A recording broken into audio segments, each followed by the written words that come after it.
দেখুন, এই ছাত্র জনতা শ্রমিকদের যে গণ-অভ্যুত্থান হয়েছে, এই অভ্যুত্থানটি মূলত ছাত্ররাই করেছে, অগ্রণীতে তারা ছিল।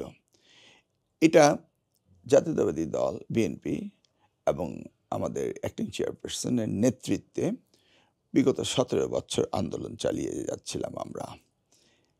২০২৩ এর শেষের দিকে থেকে আমরা দেখেছি যে ২৮শে অক্টোবর পর্যন্ত ২০২৩-এর ১০টি সমাবেশ করতে ২২ জনকে আত্মহত্যা দিতে হয়েছিল এবং ৬৫ লক্ষর উপর মামলা।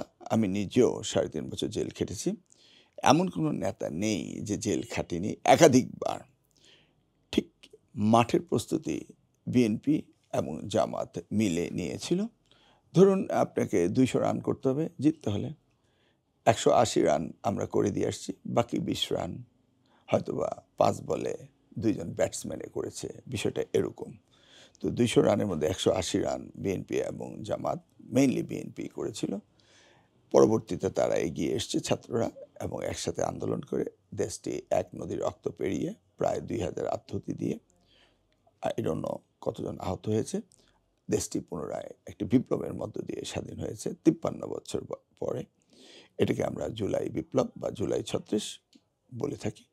এই বিপ্লব বাংলাদেশে আপামর জনসাধারণের বিপ্লব।